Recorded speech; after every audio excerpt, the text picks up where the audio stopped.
వాక్యంలో నుంచి మనం కొన్ని విషయాలను మనం చూసుకుందాము. యేసుక్రీస్తు ప్రభువుల వారిని పస్కా పశువుతో పోల్చడం జరిగింది. దేనితో పోల్చడం జరిగిందండి? పస్కా పశువుతో పోల్చడం జరిగింది. పస్కా అన్నది ఎందుకు చేస్తారు అన్నటువంటి అంశాన్ని గనక మనం చూసుకుంటే, మనకి పస్కా గురించి ఉన్నటువంటి సబ్జెక్ట్ని బైబిల్లో నుంచి మనం జాగ్రత్తగా చదువుకుంటే, పస్కా మీన్స్ పాస్ ఓవర్, ఏమంటారు, తరలిపోవుట, దాటిపోవుట, దాని యొక్క సరైనటువంటి అర్థం. రైట్. బైబిల్ గ్రంథంలో నుంచి మనం ఈ పస్కా అన్నటువంటి దానిని మనం జ్ఞాపకం చేసుకోవటానికి నిర్గమాకాండము 12వ అధ్యాయంలో కొద్దాం. ఇశ్రాయేలు ప్రజలు ఐగుప్తు దేశములో వారు బానిసలుగా ఉంటున్నటువంటి కాలంలో దేవుడు తన దాసుడైనటువంటి మోషేను పంపించాడు. మోషేను పంపించేసి ఫరో ఎదుట కొన్ని అద్భుతాలను చేయించాడు.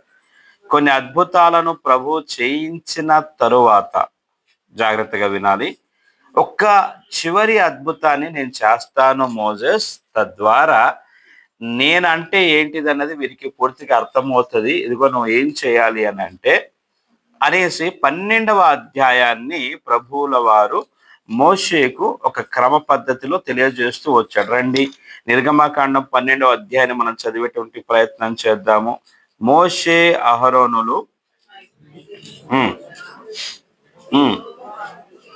యెహోవా వారితో ఈలాగు సెలవిచ్చెను,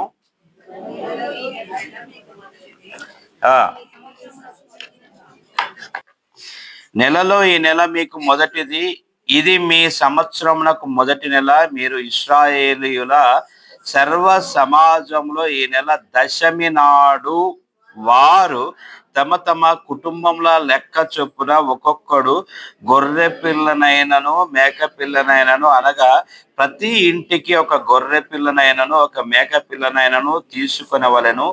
ఆ పిల్లను తినుటకు ఒక కుటుంబము చాలకపోయిన ఎడల వాడును వాని పొరుగు వాడును తమ లెక్క చొప్పున దాన్ని తీసుకొనవలెను. ఆ గొర్రె పిల్లను భుజించుటకు ప్రతి వాని భోజనము పరిమితిని బట్టి వానిని లెక్కింపవలెను. నిర్దోషమైన ఏడాది మగపిల్లను తీసుకొనవలెను. గొర్రెలలో నుండి అయినను మేకలలో నుండి అయినను తీసుకొనవలెను. ఈ నెల 14వ దినము వరకు మీరు దానిని నుంచుకొనవలెను. తర్వాత ఇశ్రాయేలు సమాజపు వారందరూ తమ తమ కుటుంబములతో సాయంకాలమందు దానిని చంపి దాని రక్తమును కొంచెము తీసి తాము దానిని తిని ఇండ్ల ద్వారబంధపు 2 నిలువు కమ్మల మీద పై కమ్మి మీదను చల్లి, ఆ రాత్రియే వారు అగ్ని చేత కాల్చబడిన మాంసమును పొంగని రొట్టెలను తినవలెను. చేదు కూరలతో దానిని తినవలెను. దాని తలను గాని కాళ్లను గాని అంత్రములను అగ్నితో కాల్చి దానిని తినవలెను. దానిలో ఉడకనిదైనను నీళ్లతో వండబడినదైనను తిననేకూడదు. ఉదయకాలము వరకు దానిలో దేనిని మిగిలింపకూడదు. ఉదయకాలం వరకు దానిలో మిగిలినది అగ్నిలో కాల్చివేయవలెను. మీరు దానిని తినవలసిన విధమేదనగా, మీ నడుము కట్టుకొని మీ చెప్పులు తొడుగుకొని మీ కర్రలు చేత పట్టుకొని త్వరపడుచు దానిని తినవలెను. ఇది యెహోవాకు పస్కా బలి. ఇది యెహోవాకు పస్కా బలి. 13వ వచనం, మీరున్న ఇండ్ల మీద ఆ రక్తము మీకు గుర్తుగా ఉండును. నేను ఆ రక్తమును చూచి మిమ్మును చంపక నశింప చేయక దాటిపోవుదును. చాలండి, ఇంకా మిగిలిన మీరు తర్వాత చదవచ్చును. సో ఒక కాన్సెప్ట్ ఏదైతే బైబిల్లో ప్రభువుల వారు స్వయంగా తండ్రి అయిన దేవుడు తెలియచేసినటువంటి విషయాన్ని మనం ఇక్కడ చూస్తున్నాం. ఒక పస్కా పశువుని ఏ రకంగా వధించాలి అన్నది మనం చూస్తున్నాం. ఈ టాపిక్ లో కొన్ని అమూల్యమైనటువంటి విషయాలను నేను మీ దృష్టికి తీసుకొని వస్తున్నాను, జాగ్రత్తగా వినాలి. ప్రభువు వీళ్ళు అక్కడి నుంచి బయలుదేరడానికంటే ముందు రోజు చేసినటువంటి ఐగుప్తు దేశంలో ఆ ప్రజల మధ్యలో చేసిన 10 అద్భుతాలలో చివరి అద్భుతంలో ఇది ప్రాముఖ్యమైనది. ఈ అద్భుతము ఇశ్రాయేలు ప్రజలలో ప్రారంభము. ఏ రకంగా ప్రారంభము అనంటే, పస్కా పశువు, ఒక పశువు ఏడాది మగ గొర్రె పిల్ల గాని మేక పిల్ల గాని అని చెప్పిండు. ఏ రోజు తేవాలని చెప్పిండు? ఏ రోజు తెమ్మని చెప్పాడు? 10వ రోజు తెమ్మని చెప్పాడు. ఏ రోజు తెమ్మని చెప్పాడు?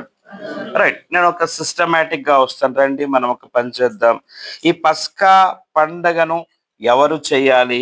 ఇశ్రాయేలీయులు చేయాలి. ఎవరు చేయాలి? ఇశ్రాయేలు. రండి 12వ అధ్యాయంలో నుంచి 21వ వచనాన్ని ఒకసారి మనం చదువుకుందాం. కాబట్టి మోషే ఇశ్రాయేలీయుల పెద్దలందరినీ పిలిపించి వారితో ఇట్లా, నేను మీ కుటుంబముల చొప్పున మందలో నుండి పిల్లలను తీసుకొని పస్కా పశువును వధించండి. ఎవరు చేయాలి? ఇశ్రాయేలులు అందరూ చేయాలి. రండి ఇంకా మనం చూద్దాము. సంఖ్యాకాండం 9వ అధ్యాయం 2వ వచనంలో కూడా రండి. వచ్చారా? సంఖ్యాకాండం 9వ అధ్యాయం 2వ వచనం, ఇశ్రాయేలీయులు పస్కా పండుగను దాని నియామక కాలమందు ఆచరింపవలెను. ఎప్పుడు ఆచరించాలి? 118 పేజీల వారు ఇంకా దొరకలేదా మీకు? ఇశ్రాయేలీలు దాని నియామక కాలమందు దాన్ని ఆచరించవలెను. ఎవరు? ఇశ్రాయేలీలు కదా. దాని నియామక కాలమందు దాన్ని ఆచరించవలని మనం చూస్తున్నాం. ఈ పండుగను ఎవరు చేస్తారు అని అంటే ఇశ్రాయేలీలు చేస్తారు. ఎప్పుడు చేస్తారు? ద్వితీయోపదేశకాండం 16వ అధ్యాయం 1వ వచనాన్ని చూద్దాము మనం ఒకసారి. దొరికిందా? 16వ అధ్యాయము 16వ అధ్యాయంలో 1వ వచనం చదవండి. అబీబు నెలను అనుసరించి నీ దేవుడైన యెహోవాకు పస్కా పండుగ జరిగించవలెను. ఏ నెలను? అబీబు నెల. వాళ్ళకి అబీబు నెల అంటే జనవరి 1 అనమాట. వాళ్ళకి అబీబు నెల అన్నది వాళ్ళకి జనవరి నెల లాంటిది అనమాట. రైట్. ఇప్పుడు ఈ పండుగను ఏమంటారు, ఎప్పుడు చేస్తారనేది మనం చూస్తున్నాం కదా. ఇప్పుడు నిర్గమాకాండం 1వ అధ్యాయంలోకి రండి. 12వ అధ్యాయంలోకి రండి. 1వ వచనం నుంచి మనం చదువుకుందాం. 1, 2, 3 వచనాలు. మోషే అహరోనులను ఐగుప్తు దేశంలో ఉండగా యెహోవా వారితో ఇలాగు సెలవిచ్చెను, నెలలో ఈ నెల మీకు మొదటిది, ఇది మీ సంవత్సరమునకు మొదటి నెల. నెలలో ఇది మీకు మొదటి నెల, సంవత్సరంకి ఇది మొదటి నెల. మీరు ఇశ్రాయేలీయుల సర్వ సమాజంతో ఈ నెల దశమి నాడు వారు తమ తమ కుటుంబముల లెక్క చొప్పున ఒక్కొక్కడు గొర్రె పిల్లనైనను మేక పిల్లనైనను, అనగా ప్రతి ఇంటికి ఒక గొర్రె పిల్లనైనను ఒక మేక పిల్లనైనను తీసుకునే వాళ్ళను. ఏ రోజు? మొదటి నెల 10వ తేదీ. ఎప్పుడు? ఏ రోజు? మొదటి నెల 10వ తేదీ. మరి మొదటి నెల 10వ తేదీ తీసుకోవాలి కదా. మొదటి నెల 10వ తేదీ తీసుకున్న తర్వాత ఇప్పుడు మనకు అర్థమైంది, ఇప్పుడు చేస్తారన్నది మనకు అర్థమైంది. ఎవరు చేస్తారు? ఇశ్రాయేలు ప్రజలు చేస్తారు. ఇశ్రాయేల్లో ఎన్ని గోత్రాల వాళ్ళు చేయాలి? 12 గోత్రాల వాళ్ళు చేయాలి. ఎన్ని గోత్రాల వాళ్ళు చేయాలి? 12 గోత్రాల వాళ్ళు చేయాలి. ఏ నెలలో చేయాలి? అదే ఇశ్రాయేలుల క్యాలెండర్ ప్రకారంగా మొదటి నెల, ఆ నెల పేరు అబీబు నెల. ఆ నెలలోని 10వ రోజున ఒక గొర్రె పిల్లను కానీ మేక పిల్లను కానీ వాళ్ళు సెలెక్ట్ చేయాలి. కేవలం సెలెక్ట్ చేయాలి అంటే దాన్ని ఎన్నుకోవాలి, తీసుకోవాలి. రైట్. ఎందుకు చేస్తారు? ఇది కూడా మనం చూద్దాం. ఎందుకు చేస్తారు? మనం బైబిల్ వాక్యంలో నుంచి కనుక చూస్తే ఈ 12వ అధ్యాయంలో 25వ వచనం నుంచి మనం ఒకసారి చదువుకుందాం రండి. 25 నుంచి 28 వరకు. యెహోవా తాను సెలవిచ్చినట్లు మీకు ఇచ్చుచున్న దేశమందు మీరు ప్రవేశించిన తర్వాత మీరు దీనిని ఆచరింపవలెను. మీరు ఆ దేశమునకు వెళ్ళిన తర్వాత కూడా మీరు దీనిని ఆచరింపవలెను. మరియు మీ కుమారులు మీరు ఆచరించు ఈ ఆచారం ఏమిటని మిమ్మల్ని అడిగినప్పుడు మీరు ఇది యెహోవాకు పస్కా బలి, ఆయన ఐగుప్తీయులను హతము చేయుచు మన ఇండ్లను కాచినప్పుడు ఆయన ఐగుప్తులోనున్న ఇశ్రాయేలుల ఇండ్లను విడిచిపెట్టెను అనవలనని చెప్పాను. అప్పుడు ప్రజలు తలలు వంచి నమస్కారము చేసిరి. అప్పుడు ఇశ్రాయేలీయులు వెళ్ళి అలాగు చేసిరి, యెహోవా మోషే అహరోనులకు ఆజ్ఞాపించినట్లే చేసిరి. దేని జ్ఞాపకం చేసుకోవాలి? వీళ్ళు ఐగుప్తు దేశంలో ఉన్నప్పుడు వాళ్ళను విడిపించేటువంటి క్రమంలో చివరి అద్భుతమైనటువంటి ఈ ఇశ్రాయేలీయులను ఆయన మరణ దూతను వాళ్ళ మధ్యలోకి పంపించినప్పుడు ఎవరి ఇంటి ద్వారబంధములకైతే ఈ పస్కా పశువు రక్తము ఏదైతే ఉందో ఈ నిలువు కమ్ములు అడ్డకమ్మ కదా, తలుపు ఇట్లా రెండు నిలువు ఒకటి అడ్డం, ఈ పస్కా పశువు యొక్క రక్తము తీసి ఇట్లా ఇట్లా ఇట్లా రాయాలన్నమాట. ఎప్పుడైతే అలా రాస్తామో ఏ ఇంటికైతే ఈ రక్తం ఉంటుందో, అంటే ఇప్పుడు ఉదాహరణకి అది డోర్ బయట మరణ దూత ఉంది, ఆ డోర్కి రక్తం ఉంటుంది కదా. ఇప్పుడు ఆ ఏ ఇంటికైతే రక్తం ఉంటుందో ఆ ఇంటిలోకి మరణ దూత రాదు. అంటే ఆ రక్తము వెనకాల ఉన్నటువంటి వాళ్ళు రక్షింపబడతారు. రైట్? అంతేనా? మరణదూత ఎవరి జోలికి రాదు? ఆ రక్తము వెనకాల ఉన్నటువంటి వాళ్ళు, పస్కా పశువు యొక్క రక్తము వెనకాల ఉన్నటువంటి వాళ్ళ ఇంటి జోలికి అది రాదు. అంటే ఆ పస్కా పశువు యేసుక్రీస్తు అయినప్పుడు యేసుక్రీస్తు రక్తం అంటే సిలువ మరణము వెనకాల ఉన్నటువంటి మన జోలికి మరణము రాదు అన్నది ఇది మనం గుర్తుపెట్టుకోవాలి. సింబాలిక్ గా జాగ్రత్తగా చక్కగా వాక్యంగా చూసుకుంటూ మనం గుర్తుపెట్టుకుందాం. రైట్? ఇక్కడ ఇంకొంచెం మనం ముందుకు వద్దాం. 16వ అధ్యాయం ద్వితీయోపదేశ కాండం 16వ అధ్యాయంలోకి మళ్ళా రండి.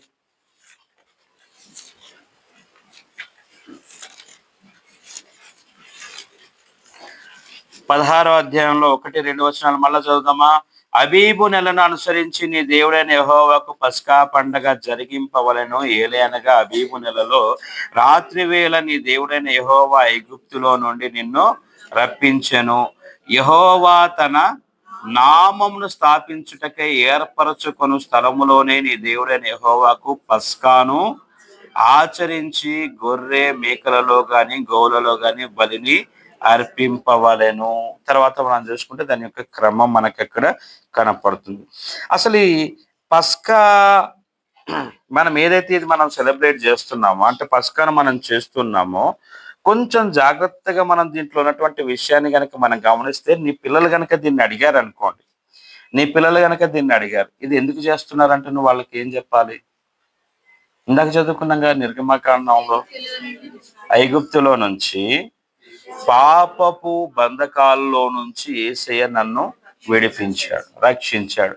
మరణము మన ఇంటికి రాకుండా ఈ మరణాన్ని ప్రభువు మన కుటుంబం మీద నుంచి దాటించాడు. మరణము నా ఇంటికి రాలేదు.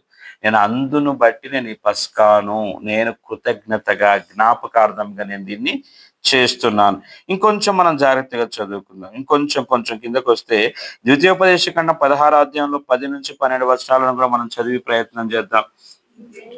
నీ దేవుడైన యెహోవాకు వారముల పండుగ ఆచరించుటకై నీ చేతనైనంత స్వేచ్ఛార్పణను సిద్ధపరచవాలి. నీ దేవుడైన యెహోవా నేను ఆశీర్వదించిన కొలది దానిని ఇయ్యవలెను. అప్పుడు నీవును నీ కుమారులను నీ కుమార్తెలను నీ దాసులను నీ దాసీయును నీ గ్రామంలోను ఉన్న లేవీయులను నీ మధ్యనున్న పరదేశులను తల్లిదండ్రులు లేని వారును విధవరాండ్రును నీ దేవుడైన యెహోవా తన నామమును స్థాపించుటకై ఏర్పరచుకున్న స్థలమున నీ దేవుడైన యెహోవా సన్నిధిని సంతోషింపవలను. నీవు ఐగుప్తులో దాసుడవై ఉండిన సంగతి జ్ఞాపకము చేసుకొని ఈ కట్టడలను అనుసరించి జరుపుకొనవలెను.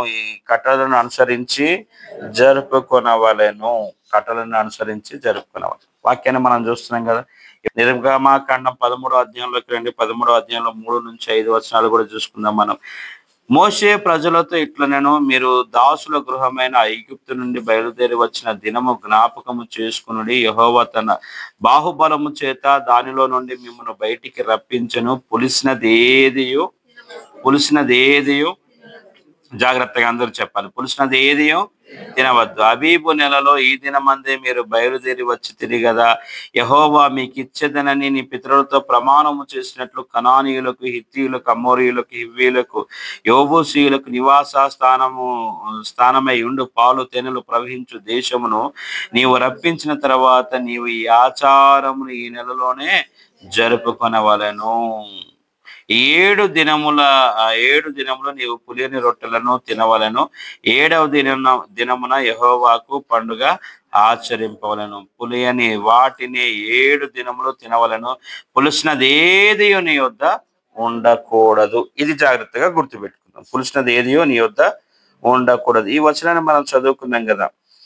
ఈ మాటను బట్టి ఏం అర్థం అవుతుంది? పస్కా పండుగ ఏ రోజు చేయాలో ప్రభు క్లారిటీ ఇచ్చాడు. ఎందుకు చేయాలో క్లారిటీ ఇచ్చాడు. ఎవరైనా అడిగితే నువ్వు ఏం చెప్పాలో క్లారిటీ ఇచ్చాడు. క్లారిటీ ఉందా లేదా? స్పష్టత ఉందా లేదా దీంట్లో? రైట్. ఈ స్పష్టత వచ్చిన తర్వాత ఇప్పుడు మనం కొత్త నిబంధన కాలంలో ఉన్నాం కదన్నా, మరి దీని సంగతి ఏంటిది అన్న ప్రశ్న వస్తుంది. రైట్. నేను ఇక్కడ కొన్ని విషయాలను మీ దగ్గరికి నేను తీసుకొని వస్తాను. చూడండి, గలతీయులకు రాసిన పత్రిక 4వ అధ్యాయంలోకి రండి. 4వ అధ్యాయంలో 10 నుంచి 12 వచనాలు చదువుకుందాం. మీరు దినములను, మాసములను, ఉత్సవ కాలములను, సంవత్సరములను ఆచరించుచున్నారు. మీ విషయమే నేను పడిన కష్టము వ్యర్థమైపోవునేమో అని మిమ్మును గూర్చి భయపడుచున్నాను. ఎవరు ఆచరిస్తున్నారు? ఏంటిది? చాలా మంది గత జీవితంలో నుంచి రక్షింపబడ్డటువంటి వాళ్ళు ఇప్పుడు ప్రభువులోకి వచ్చిన తర్వాత కూడాను కొన్ని తిథులు, వారాలు, మంగళవారము, సోమవారము, శుక్రవారము అని ఆచరిస్తూ ఉంటారు కదా. మంగళవారాలు ప్రయాణాలు పెట్టుకోరు, శుక్రవారాలు ఆడపిల్లని బయటికి పంపారు, అమావాస్య అయితే ప్రయాణాలు చేయరు, కొంతమంది తల తిక్కేశాలు వేస్తుంటారు. ఈ రోజున ఇక్కడ కూర్చున్నటువంటి ఆడపిల్లలు కావచ్చు, మగపిల్లలు కావచ్చు, కాళ్ళకు కాటుక పెట్టుకోకుండా వచ్చినటువంటి వాళ్ళు వచ్చిన వాళ్ళు ఒక్కసారి మీరు ఆలోచన చేయండి. మిమ్మల్ని మీ కాటుక కాపాడుతుందా? యేసు రక్తం కాపాడుతుందా? పనికి మాలిన ఆచారాలు. రైట్. కొరింథీయులకు రాసినటువంటి మొదటి పత్రిక 5వ అధ్యాయంలోకి రండి.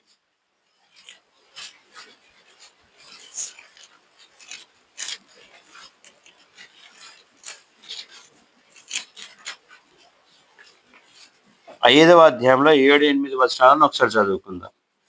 మీరు పులిపిండి లేని వారు గనక క్రొత్త ముద్ద అవుటకై ఆ పాతదైన పులిపిండిని తీసి పారవేయుడి. అంతేగాక క్రీస్తు అను మన పస్కా పశువు వధింపబడెను. క్రీస్తు అను మన పస్కా పశువు వధింపబడను. ఇప్పుడు యేసుక్రీస్తును దేనితో పోల్చడం జరిగింది? క్రీస్తు అను మన పస్కా పశువు వధింపబడెను గనుక పాతదైన పులిపిండితోనైనను దుర్మార్గతయు దుష్టత్వమును పులిపిండితోనైనను కాకుండా నిష్కాపట్యము సత్యమును అను పులియని రొట్టెతో పండుగ ఆచరించేవాళ్ళు. పులిసిన పిండి కాదు అంటే ఏ పండుగ? ఈ పస్కా పండుగను పులిసిన పిండి పులియని పిండి. ఇది మీ మైండ్లో అలా పెట్టుకోండి. అలా పెట్టుకున్న తర్వాత దీనికి ఇంకా కొంచెం మంచి వర్ణన కొంచెం ముందు నేను ఇస్తాను. అంటే ఇక్కడ మనకి ఏం అర్థం అవుతుంది? యేసుక్రీస్తు మన పస్కా పశువుగా వధింపబడ్డాడు. ఎలా వధింపబడ్డాడు? క్రీస్తు మనకు పస్కా పశువుగా వధింపబడ్డాడు. మనందరి గురించి ఒకేసారి సిలువలో వధింపబడ్డటువంటి యేసుక్రీస్తు ప్రభువుల వారిని మనం పస్కా పశువుగా మనం చూస్తున్నాం. ఆ రోజుల్లో వాళ్ళు సంవత్సరానికి ఒకసారి వధిస్తున్నారు. రైట్. ఆ రోజుల్లో వాళ్ళు సంవత్సరానికి ఒకసారి ప్రభువుల వారిని పస్కాగా వధిస్తూ ఉంటే, మరి ఈ కాలంలోకి వచ్చేటప్పటికి మనకు అందరికీ కూడాను ఒకేసారి యేసు ప్రభువుల వారు పస్కా పశువుగా మన గురించి వధింపబడ్డట్టుగా మనం చూస్తున్నాం. ఇంకొంచెం ముందుకు వచ్చి వాక్యంలాగా మనం గ్రహించినట్లయితే రండి, గలతీయులకు రాసిన పత్రిక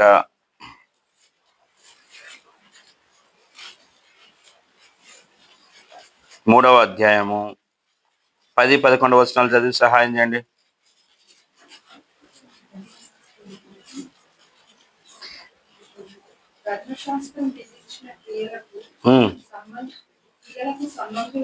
తీసారు అందరూ కూడాను. ధర్మశాస్త్రము విధించిన క్రియలకు సంబంధులందరూ శాపమునకు లోనై ఉన్నారు. ఎందుకనగా ధర్మశాస్త్ర గ్రంథమందు వ్రాయబడిన విధులన్నీ చేయుటయందు నిలకడగా ఉండని ప్రతివాడును శాపగ్రస్తుడు అని వ్రాయబడి ఉన్నది. ధర్మశాస్త్రము చేత ఎవడును దేవుని ఎదుట నీతిమంతుడనబడడు అన్న సంగతి స్పష్టమే మనకు.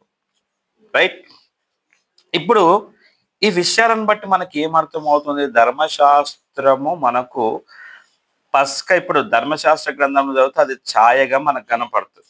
దాని యొక్క ఆ ఏమంటారు రియాలిటీ, దాని యొక్క వాస్తవికత అదొక బ్లూ ప్రింట్ అయితే దాని యొక్క కన్స్ట్రక్షన్ మొత్తం కూడాను మనకు క్రొత్త నిబంధనలో మనం చూడగలుగుతున్నాం. ఎక్కడ చూడగలుగుతున్నాం? క్రొత్త నిబంధనలో చూడగలుగుతున్నాం. అక్కడ ఛాయారూపకమైనటువంటి ఆ పస్కా పశువు యేసుక్రీస్తులో మనకు కనపడుతుంది. యేసుక్రీస్తు ఇప్పుడు పస్కా పశువుగా ఆయన వధింపబడగా ఇప్పుడు మళ్ళా మనం పస్కాను మనము ఎవ్రీ టైం చేయాల్సిన అవసరం ఉందా? లేదు. మరి పస్కా పశువు మరి ఎవ్రీ టైం చేయాల్సిన అవసరం లేదు అన్నప్పుడు మరి జరిగేటువంటి విషయం ఏంటిది? ఇప్పుడు మనం పస్కాను చేయాలంటే ఖచ్చితంగా చేయాలి. ఏ రకంగా చేయాలి? ఒకసారి మనం వాక్యాన్ని కనుక గమనిస్తే యేసు ప్రభుల వారు చెప్పినటువంటి మాట ఒక విషయాన్ని మనం జ్ఞాపకం చేసుకుందాం. రండి, దేని జ్ఞాపకం చేసుకుందాము అంటే యేసు ప్రభువుల వారు పస్కాను ఆచరించినటువంటి క్రమాన్ని మనం చూద్దాం. చూడండి, ఎక్కడ మనకు కనపడుతుంది? మత్తయి సువార్త 26వ అధ్యాయంలోకి రండి.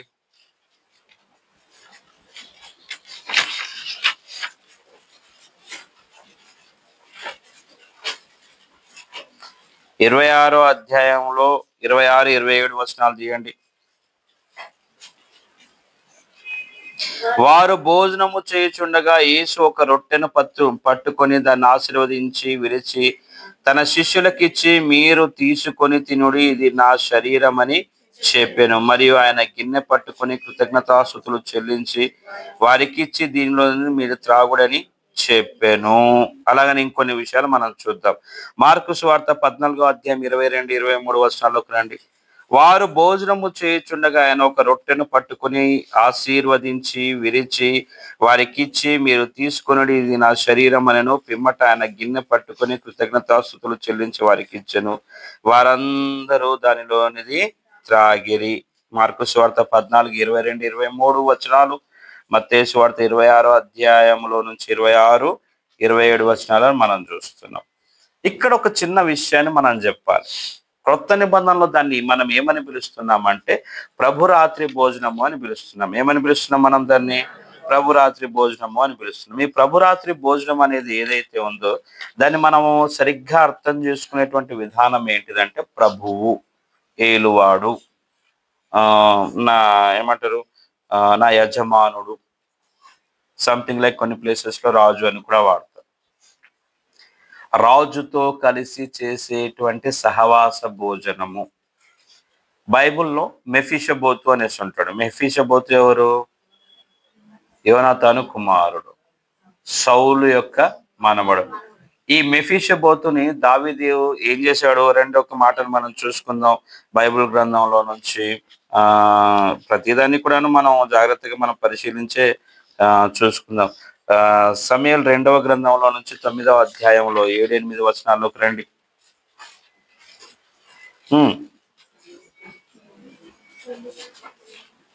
తీసారా లేదా?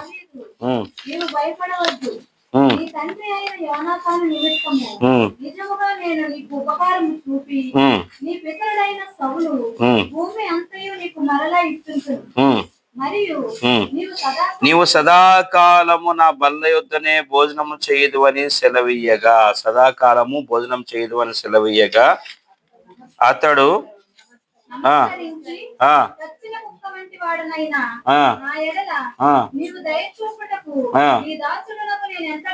నేనెంతటి వాడను అనేను. చచ్చిన కుక్కనైనా నేను ఎంతటి వాడను అనేను. ఇంకొక మాట కూడా చూద్దాం. రాజుల మొదటి గ్రంథం 10వ అధ్యాయం 4-5 వచనాలు. రాజుల మొదటి గ్రంథం 10వ అధ్యాయం 4-5 వచనాలు.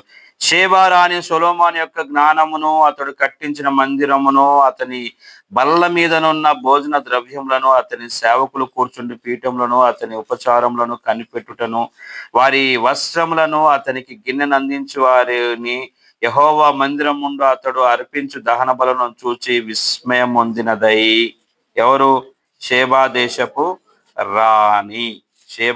రాణి సొలొమోను దగ్గరికి వచ్చి సొలొమోను టేబుల్ దగ్గర ఉన్నటువంటి ఆ భోజనపు స్థితిని, పరిస్థితిని, ఆ గొప్పతనాన్ని, హుందాతనాన్ని, వాళ్ళు భోజనము చేసేటప్పుడు వేసుకునేటువంటి వస్త్రాన్ని, మనం అంటే ఎలా అంటే అలా పోయి భోజనానికి కూర్చుంటాం కదా. యూదులకు ఉన్నటువంటి ఆచారం ఏంటిదో తెలుసా? భోజనానికి వెళ్ళినప్పుడు వాళ్ళకు భోజనం చేయడానికి ఒక వస్త్రం ఉంటది. వాళ్ళ ఆచార వ్యవహారాలలో వాళ్ళకంటే ఒక ఒక ఒక స్పెషల్ క్లాత్ ఉంటది. వాళ్ళ క్లాత్ వేసుకున్నాకనే ఒక ఒక వస్త్రం లాంటిది అది వేసుకున్నాకనే వాళ్ళు భోజనం దగ్గరికి వెళ్ళి వాళ్ళు కూర్చొని భోజనం చేయాలి. ఆ ఆ ట్రెడిషన్ అదంతా కూడాను చూసి, అంటే ఇక్కడ నేను ఏం చెప్పాలనుకున్నాను, రాజులు తినేటువంటి భోజనం. ఇప్పుడు యేసు ప్రభు తనను తాను రాజుగా చూపించుకుంటూ తన శిష్యులను అక్కడ కూర్చోబెట్టుకున్నాడు. ఇంకొన్ని వచనాలు నేను మీకు అర్థమయ్యేటట్టు చదివిపిస్తాను రండి. ఇటువంటి గొప్ప రాజు విందులో పాలు పొందుటకు ఎటువంటి అర్హత లేని మనకు తండ్రి అయిన దేవుడు తన కుమారుడైన యేసుక్రీస్తు సహవాసం ఏర్పాటు చేసి, కొరింథీయులకు రాసిన మొదటి పత్రిక 1వ అధ్యాయము 9వ వచనంలోకి రండి. మన ప్రభువైన యేసుక్రీస్తు అను తన కుమారుని సహవాసమునకు మిమ్మును పిలిచిన దేవుడు నమ్మదగిన వాడు. ఎవరి సహవాసమునకు? ప్రభు అయిన యేసు, ప్రభువు అయిన యేసు, ప్రభు అయిన యేసుక్రీస్తు సహవాసమునకు కదా. మంచి ధనవంతుల పిల్లలు ఎవరితో సహవాసం చేస్తారో వాళ్ళతో ఉన్నటువంటి వాళ్ళతోనే వాళ్ళు సహవాసం చేస్తారు. వాళ్ళ స్థాయి ఎంత ఉందో వాళ్ళతోనే వాళ్ళు సహవాసం చేస్తారు. వేరే వాళ్ళతోని వీళ్ళతో సహవాసం చేయరు. ఇప్పుడు ప్రభు అయిన యేసుక్రీస్తు స్థాయికి మనలను ఆయనతో సహవాసం చేయటానికి తండ్రి అయిన దేవుడు పిలిచాడు. సొలొమోను రాజు రాజరికము, దావీదు రాజు రాజరికము, వాళ్ళ దగ్గర కూర్చుండేటువంటి వాళ్ళ యొక్క పరిస్థితి ఇది మీ మైండ్లో పెట్టుకోండి. ఈ వాక్యాన్ని కూడా చూడండి. ఇంకొంచెం ముందుకు వస్తే, తన కుమారుని రాజ్యంనకు వారసులుగా చేసి, పేతురు రాష్ట్ర మొదటి పత్రిక 2వ అధ్యాయం 9వ వచనంలోకి రండి.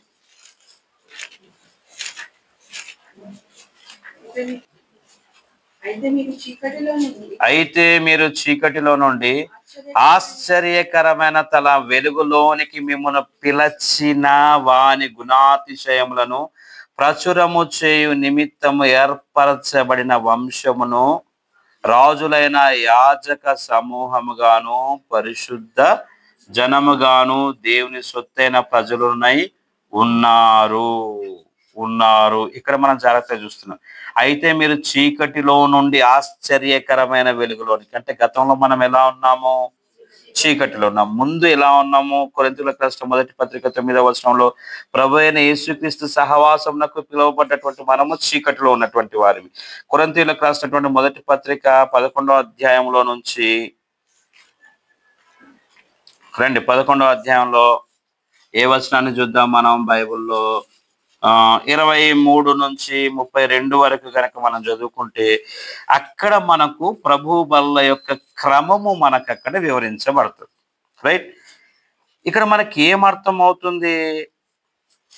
ప్రభు అయిన యేసుక్రీస్తు ప్రభువుల వారితో మనము చీకటిలో ఉన్నటువంటి మనలను, లోకంలో పాపము చేతను అపరాధముల చేతను చచ్చిపోయినటువంటి మనలను ఆయన తన సహవాసమునకు పిలిచేటువంటి క్రమంలో మనలను ఆ పాపము నుంచి విడిపించుటకైన పస్కా పశువుగా మారి, ఆ పస్కా పశువును జ్ఞాపకము చేసుకునేటువంటి విధానమును మనకు ఆయన ఒక మాదిరిగా తెలియజేస్తూ వచ్చాడు.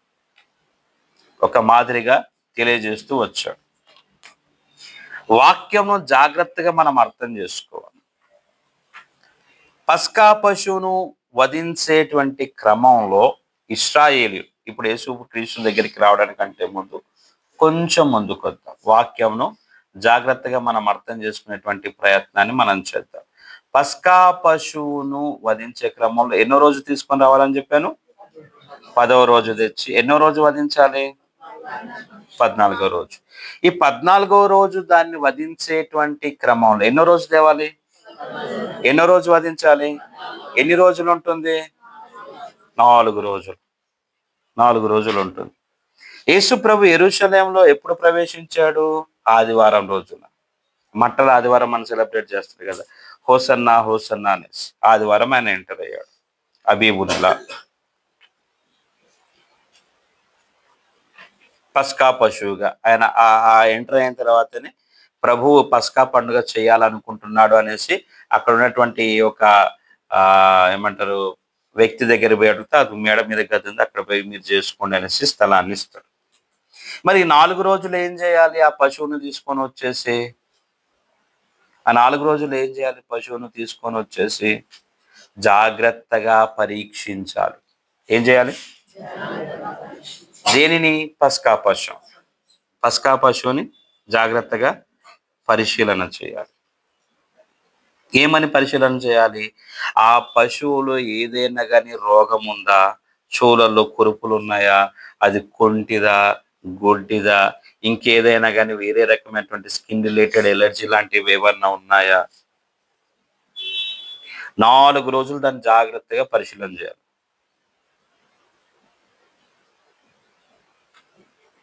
4 రోజులు పరిశీలన చేసిన తర్వాత 4వ రోజు అంటే 15వ రోజు అది క్రమం మనం జాగ్రత్త అవుతే ఆఫ్టర్ కంప్లీటింగ్ దిస్ డే. రండి, నిర్గమకాండంలో రాయబడ్డటువంటి 12వ అధ్యాయంలో ఎన్నో రోజు దాన్ని మనం ఏమంటారు వధించాలని చూసుకున్నాం. మీరు అక్కడ గుర్తుపెట్టుకున్నారా? ఈ నెల 14వ దినము వరకు మీరు దానిని ఉంచుకొనవలను. తర్వాత ఇశ్రాయేలు సమాజపు వారందరూ తమ తమ కుటుంబంతో సాయంకాలం దాన్ని చంపి దాని రక్తము కొంచెము తీసి రైట్. ఇక్కడ ఇంకొంచెం మనం డీప్గా అర్థం చేసుకున్నాం. ఈ 4 రోజులు ఏం చేయాలంటే పశువును పరీక్ష చేస్తారు. సంఖ్యాకాండంలో లేవికాండంలోకి వచ్చేటప్పటికి ప్రభు వాళ్ళకి పస్కా పశువుతో పాటుగా ఈ ప్రత్యక్ష గుడారపు అనుభవం ఇచ్చాడు కదా. ఆ ప్రత్యక్ష గుడారపు అనుభవం ఇచ్చిన తర్వాత ఆ బలిగా అర్పించేటువంటి పశువులు, పాప పరిహారార్థ బలి కానీ, దహన బలి కానీ, ఈ బలులను అర్పించేటువంటి క్రమంలో ఆ పశువుకు ఉండాల్సినటువంటి లక్షణాలను వివరిస్తూ రావడం జరిగింది. ఏ మత్సైనను, కలంకమైనను, ముడతైనను పశువులో లేకుండా, రోగమైనను, కురుపులైనను, ఎలాంటి ఇతర రకములైనటువంటి జబ్బులు కానీ ఏవి లేకుండా ఆ పశువు పర్ఫెక్ట్ గా ఉండాలి. ఫస్ట్ ఆ పశువు ఏ కుటుంబమునకు ఆ కుటుంబము, ఏ వ్యక్తికి ఆ వ్యక్తికి పర్సనల్ గా ఉండాలి కదా. అది అక్కడ చెప్పాడు కదా. ఏమని చెప్పాడు? ఇందాక మనం చదువుకున్నటువంటి దాంట్లో 7వ వచనంలో ఇశ్రాయేలు సమాజం వారందరూ తమ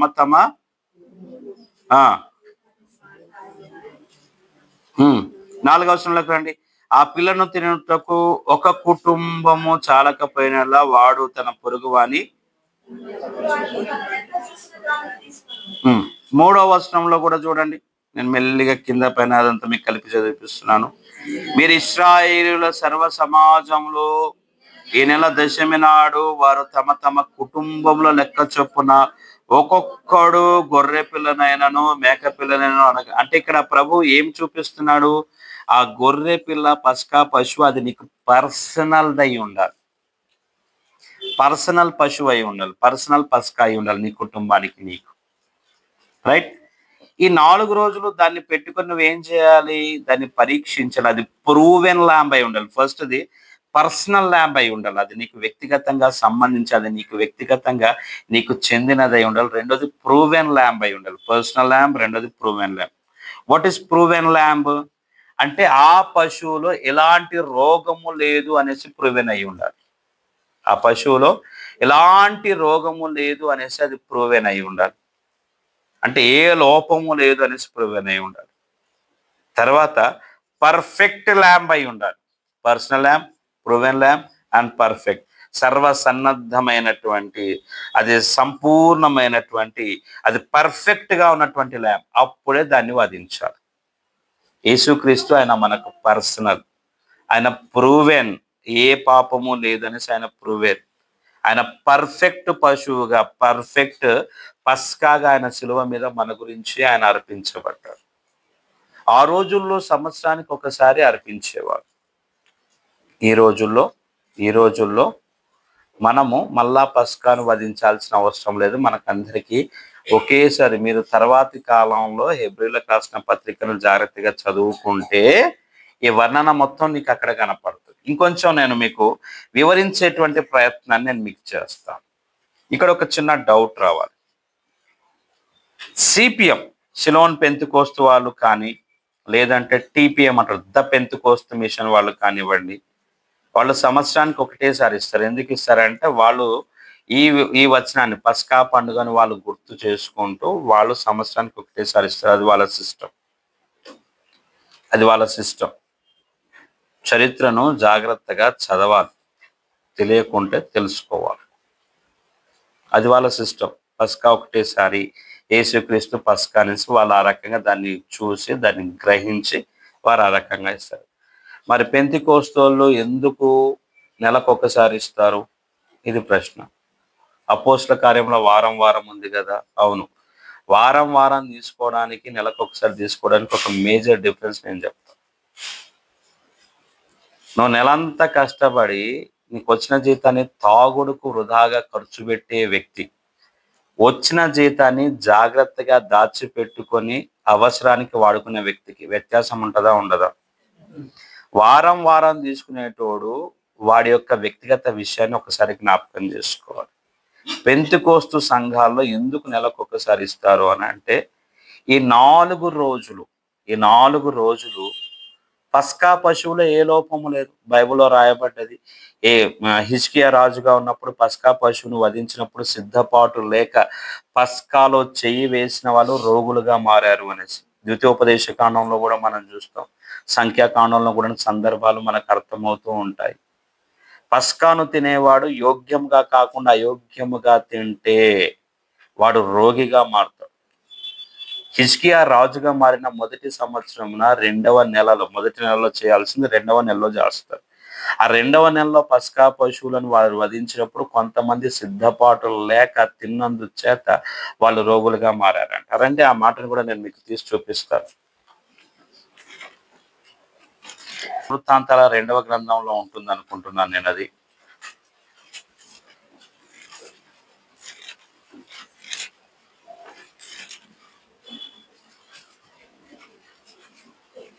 2వ గ్రంథంలోని 30వ అధ్యాయంలో 30 కాదు 30నా జాగ్రత్తగా చూడండి, అది మీకు కనపడుతుంది.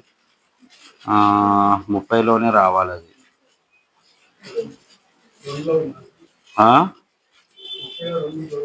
కాదు, రైట్, 19వ వచనం.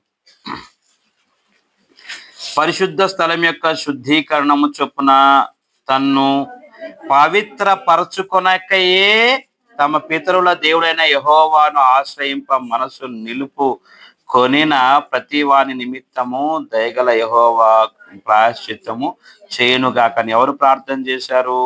హిజ్కియా ప్రార్థన. అయితే యెహోవా హిజ్కియా చేసిన ప్రార్థన అంగీకరించి జనులను స్వస్థపరిచను. ఇది చూస్తున్నాం కదా. ఇప్పుడు దీనికి మనకు కరెక్ట్ కావాలంటే 18వ వచనం చదవండి. ఎఫ్రాయిము, మనష్షే, ఇశ్శాఖారు, జెబూలూను దేశం నుంచి వచ్చిన జనులలో చాలా మందిని తమ్మును తాము ప్రతిష్ఠించుకొనకయే విధి విరుద్ధముగా పస్కాను భుజింపగా. ఏమనుందండి అక్కడ? ఎఫ్రాయిము, మనష్షే, ఇశ్శాఖారు, జెబూలూను దేశం నుంచి వచ్చిన జనులలో చాలా మంది తమ్మును తాము ప్రతిష్ఠించుకొనకయే విధి విరుద్ధముగా పస్కాను భుజింపగా. హిజ్కియా పరిశుద్ధ స్థలం యొక్క శుద్ధీకరణము చొప్పున తన్ను పవిత్రపరచుకునేకే తమ పితరుల దేవుడైన యెహోవాను ఆశ్రయింప మనసు నిలుపుకున్న ప్రతి వాని నిమిత్తము దయగల యెహోవా ప్రాయశ్చిత్తము చేయనుగా కని ప్రార్థింపగా యెహోవా హిజ్కియా చేసిన ప్రార్థన అంగీకరించి జనులను. అంటే ఈ మాట మనకి ఏమర్థం అవుతుంది? పస్కాను తినేవాడికి ఉండాల్సిన అర్హత అంటూ ఒకటి ఉంటుందన్నది అర్థమవుతుందా లేదా? పెంతెకోస్తు వాళ్ళు బల్ల ఇచ్చేటువంటి క్రమాన్ని వీళ్ళు పస్కాతో పోల్చుతూ, పస్కా యేసు ప్రభుతో పోల్చుతూ దానికంటే ముందు ఖచ్చితంగా 3 రోజులు ఉపవాస దిద్దుబాటు ప్రార్థన పెట్టి, ఇప్పుడు పస్కాలో లోపం లేదు, తినేవాడిలో ఏదైనా లోపం ఉందా? ఇప్పుడు రండి, కొరింథీయులకు రాసినటువంటి మొదటి పత్రిక 11వ అధ్యాయంలోకి రండి. ఇక్కడ మనం కొన్ని విషయాలను మనం చూసుకుందాం.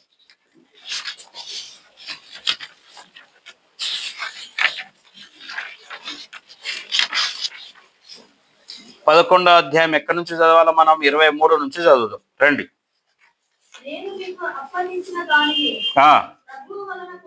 ప్రభువు వలన పొంది తిని ఉమ్, ఉమ్, ఉమ్, ఉమ్, ఉమ్, ఉమ్. జ్ఞాపకము చేసుకొనుట బల్లారాధనలో ప్రధానమైనటువంటి విషయము. యేసుక్రీస్తు ప్రభువుల వారిని జ్ఞాపకము చేసుకోవడం అనేది ప్రధానమైనటువంటి విషయం. ఇప్పుడు ఇశ్రాయేలీయులు పస్కాని ఎందుకు చేస్తారు? ఐగుప్తు దేశంలో నుంచి ప్రభు మమ్మలను విడిపించాడు అన్నది జ్ఞాపకము చేసుకొనుట.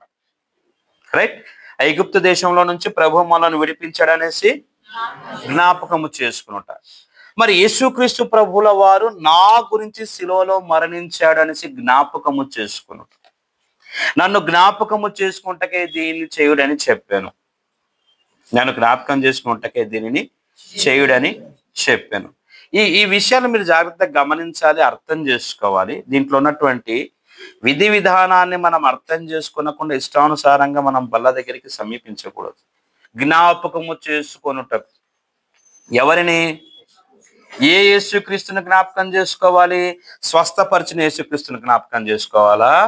ఇప్పుడు కిస్మిస్ పండుగ వస్తుంది కదా, బాల యేసుని ఒక తొట్టి కట్టి మీగరే ఏమంటారు దాన్ని,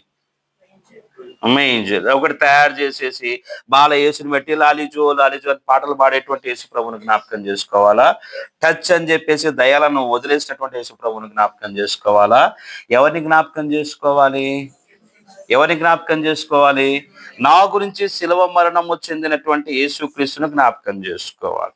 ఏమని జ్ఞాపకం చేసుకోవాలి? అపోస్తుల కార్యంలో 2వ అధ్యాయం 23వ వచనాన్ని చూడండి. అలాగనే ఇంకొకరు పేతురు రాసిన మొదటి పత్రిక 18 నుంచి 21 వచనాల వరకు తీసి పెట్టండి. చదవండి. 2:23. దేవుడు నిశ్చయించిన సంకల్పమును ఆయన భవిష్యత్ జ్ఞాపకమును అనుసరించి అప్పగింపబడిన ఈయనను మీరు దుష్టుల చేత. అపోస్తుల కార్యంలో 2:23 జాగ్రత్తగా తీశారా అందరూ? మళ్ళా చదువునానా? దేవుడు నిశ్చయించిన సంకల్పమును ఆయన భవిష్యత్ జ్ఞానమును అనుసరించి అప్పగింపబడిన ఈయనకు మీరు దుష్టుల చేత సిలువ వేయించి చంపితిరి. సిలువ వేసి చంపితిరి. ఎవరు? మీరు. ఎవరితో చెప్తున్నాడు? ఇశ్రాయేలు ప్రజలతో, అక్కడ కూడి వచ్చినటువంటి వాళ్ళతో అపోస్తున్నటువంటి పేతురు గారి మాట చెప్తున్నాడు. మీరు చంపినటువంటి సిలువ మరణము చెందినటువంటి యేసుక్రీస్తును ఆయన ఎలా ఎవరి చేతిలో చనిపోయాడు? మీ చేతుల్లో. మీరు చంపేసినటువంటి యేసుక్రీస్తు ప్రభువుల వారు, శిలువ మరణము చెందినటువంటి ప్రభువుల వారు. పేతురు రాష్ట్ర మొదటి పత్రికలో నుంచి 18వ వచనం నుంచి చదువుకుందాం రండి. దొరికిందా? దొరకలే? పేజ్ నంబర్ 214 ఏమనుంది? పితృపారంపర్యమైన మీ వ్యర్థ ప్రవర్తన విడిచిపెట్టినట్లుగా వెండి బంగారము వంటి క్షయ వస్తువుల చేత మీరు విమోచింపబడలేదు, కానీ అమూల్యమైన రక్తము చేత అనగా నిర్దోషమును నిష్కలంకమగు గొర్రె పిల్ల వంటి క్రీస్తు రక్తము చేత విమోచించబడిదరని మీరు ఎరుగుదురు కదా. ఆగండి ఆగండి ఆగండి. ఏ రక్తము చేత? క్రీస్తు రక్తము చేత. లోక సంబంధమైనటువంటి ఏ పశువుల రక్తము చేతిలో, దాని చేతిలో, దీని చేతిలో కాదు. మన గురించి వచ్చి శిలువ మరణము చెంది పస్కా పశువుగా మారి శిలువ మరణం చెందినటువంటి ఆయన రక్తము చేత విడిపించబడి తిరిగి కదా. అలా గనక మీరు చూసుకుంటూ పోతే హెబ్రీయులకు రాసిన పత్రిక రెఫరెన్స్ రాసుకుని ఇంటి దగ్గర చదువుకోండి మీరు. హెబ్రీయులకు రాసిన పత్రిక 2వ అధ్యాయం 14 నుంచి 17 వరకు. మన పాపముల నిమిత్తమై మరణించుటకు రక్త మాంసంలో పాలువాడే ఎంత మాత్రమో దేవదూతల స్వభావం ధరించుకునక అపవాదిని నశింపజేసి మరణ భయం నుంచి విడిపించి సకల ప్రజల పాపమునకు పరిహారము కలగజేసి శిలువపై ఎంతో శ్రమ పొంది తనతో సమాన వారసత్వం కలగజేసి మనం రక్షించిన క్రీస్తు మరణము త్యాగమును బట్టి దేవునికి కృతజ్ఞతాస్తుతులు చెల్లించుటను మనం జ్ఞాపకము చేసుకోవాలి. హెబ్రీయులకు రాసిన పత్రిక 2వ అధ్యాయం 14 నుంచి 17 వరకు. ఇంకొన్ని రెఫరెన్సులు చెప్తాను. యెషయా గ్రంథం 50వ అధ్యాయం 6వ వచనం, 53వ అధ్యాయం 3 నుంచి 10 వచనాల వరకు. మత్తయి సువార్త 26వ అధ్యాయం 27వ వచనం, 27వ అధ్యాయం 26 నుంచి 31 వరకు. మత్తయి సువార్త 26వ అధ్యాయం 27వ వచనం, 27వ అధ్యాయంలో నుంచి 26 నుంచి 31 వరకు. మార్కు సువార్త 14వ అధ్యాయం 45వ వచనం, యోహాను సువార్త 18వ అధ్యాయం 22వ వచనం. రాసుకున్నారా? 19వ అధ్యాయం 1వ వచనం, పేతురు రాసినటువంటి మొదటి పత్రిక 3వ అధ్యాయం 21 నుంచి 24 వరకు.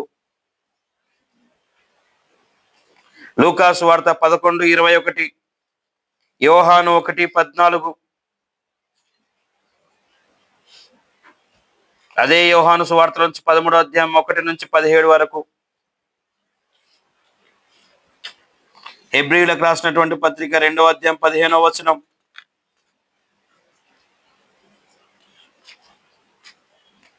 ఫిలిప్పీయులకు రాసినటువంటి పత్రిక 2వ అధ్యాయం 5 నుంచి 8 వచనాల వరకు. ఇది ఒకటి చదువుతాను.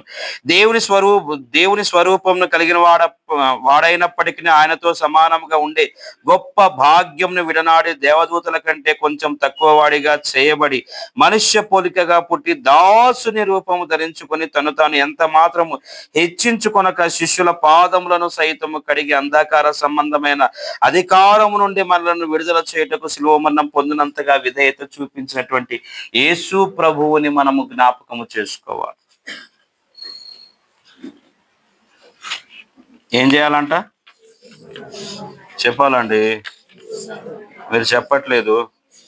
ఎవరిని జ్ఞాపకం చేసుకోవాలి మనం? ఎలాంటి యేసు ప్రభువుని? తను తాను సంపూర్ణంగా విధేయత కలిగి తగ్గించుకున్నటువంటి. హెబ్రీయులకు రాసిన పత్రిక 2వ అధ్యాయం 9వ వచనం. ఏ యేసు ప్రభుని? ఇదిగో ఇప్పుడు చెప్పినటువంటి ఈ రెఫరెన్స్లన్నిటి ప్రకారంగా అందులో ఉన్నటువంటి యేసు ప్రభుని మనం జ్ఞాపకం చేసుకోవాలి. నన్ను జ్ఞాపకము చేసుకొనుటకై కదా. కొన్నిసార్లు వెరైటీ విషయాలు జ్ఞాపకం చేసుకుంటారు. ఇశ్రాయేలీలు అరణ్య యాత్రలో ఉన్నప్పుడు ఒకటి జ్ఞాపకం చేసుకొని ఎక్కి ఏడ్చిర్రంట. దేని జ్ఞాపకం చేసుకొని ఏడ్చిరో తెలుసా? సూపర్ గుర్తుంది. దేని జ్ఞాపకం చేసుకొని ఏడ్చిరంట? అయ్యో మా కడువులో ఎవడు మాంసం పెడతాడు, దాని గురించి ఏడ్చిందంట. లోక సంబంధమైన వాటి గురించి నువ్వు ఏడుస్తున్నావు తప్ప నీ గురించి పస్కా పశువుగా మరణించినటువంటి యేసుక్రీస్తు ప్రభువుల రక్షణను జ్ఞాపకం చేసుకుంటున్నావా? రైట్. ఇప్పుడు కొరింథీయులకు రాసినటువంటి మొదటి పత్రికలోని 11వ అధ్యాయంలోకి మళ్ళా వచ్చేయండి.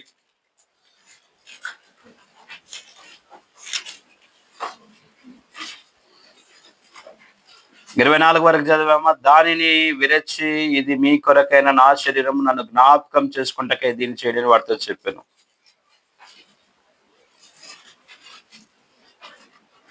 తర్వాత ఏమనుంది? 25లో కూడా మనం చూస్తాం. ఆ ప్రకారము భోజనమైన పిమ్మట ఆయన పాత్రను ఎత్తుకొని, ఈ పాత్ర నా రక్తం వలన క్రొత్త నిబంధన, మీరు దీనిలో తాగినప్పుడల్లా నన్ను జ్ఞాపకము చేసుకుంటకై దీన్ని చేయుడని చెప్పాను. రైట్. ఇప్పుడు 26లో కొంత జ్ఞాపకం చేసుకోవడం అయిపోయింది. 26 చదువుతాం. మీరే రొట్టెను విరిచి పాత్రలను త్రాగునప్పుడల్లా ప్రభువు వచ్చే వరకు ఆయన మరణమును ప్రచురము చేయుటకు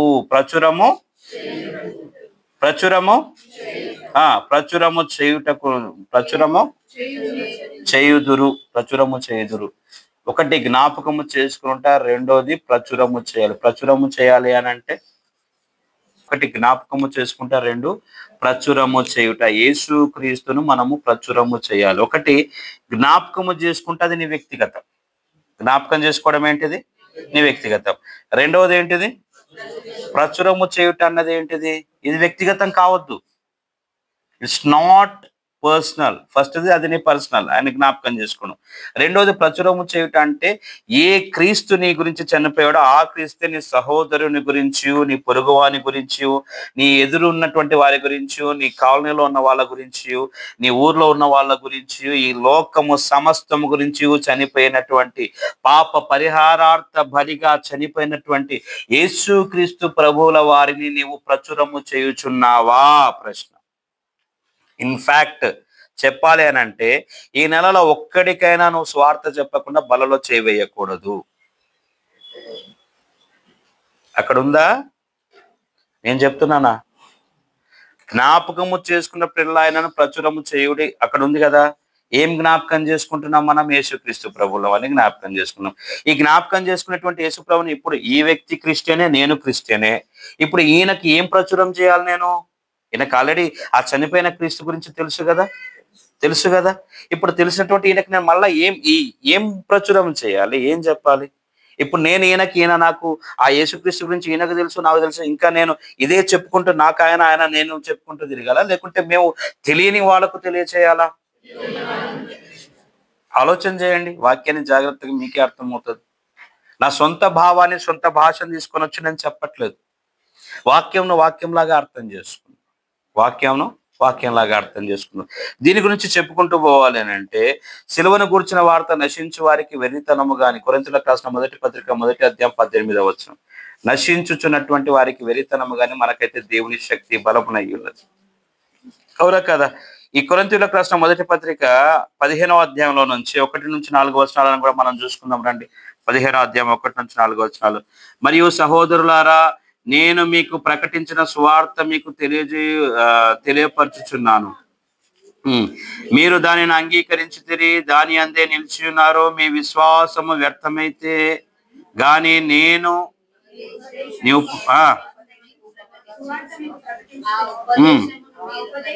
మీరు గట్టిగా పట్టుకొని ఉన్న ఎడల ఆ సువార్త వలనే మీరు రక్షణ పొందిన వారై ఉన్నారు. మీకు ఇయ్యబడిన ఉపదేశమును మొదట మీకు అప్పగించి తిని, అదేమనగా లేఖనముల ప్రకారము క్రీస్తు మన పాపముల నిమిత్తమే మృతి పొందెను, సమాధి చేయబడెను, లేఖనముల ప్రకారం 3వ దినాన లేపబడెను.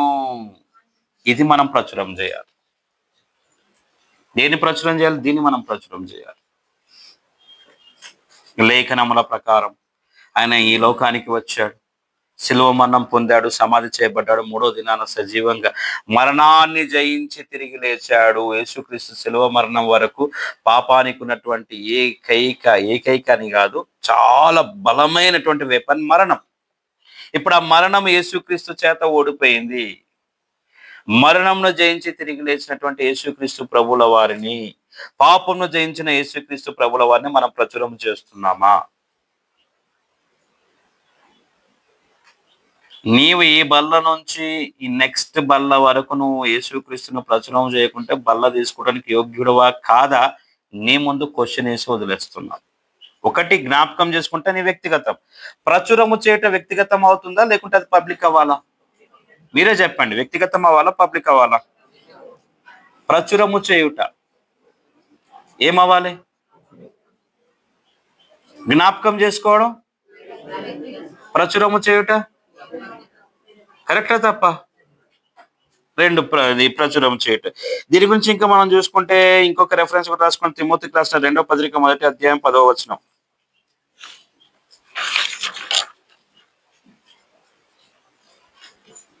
అది మీరు రాసుకోండి, తర్వాత చదువుకోండి.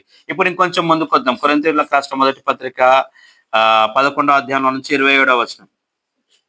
ఏంటిది? మరణమును ప్రచురించెదరు, కాబట్టి ఎవడు అయోగ్యముగా ప్రభు యొక్క రొట్టెను తినునో లేక ఆయన పాత్రలోని త్రాగునో వాడు ప్రభు యొక్క శరీరంను గూర్చి రక్తంను గూర్చి అపరాధి అగును. కాబట్టి ప్రతి మనుషుడు తను తాను పరీక్షించుకొనవలెను. 3 స్వపరీక్ష చేసుకోవాలి. Again it's personal. 3వది ఏంటిది? స్వపరీక్ష. ఏం చేయాలంట?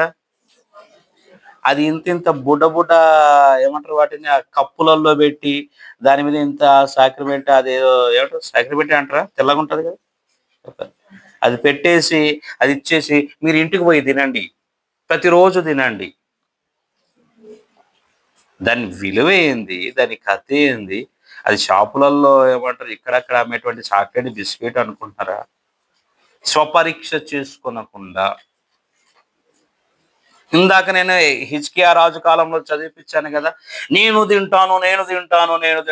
నేను పరిశుద్ధుడు రా, నేను చాలా మంచోనిరా, అది అనేసి వచ్చేసి దాంట్లో చేశారు.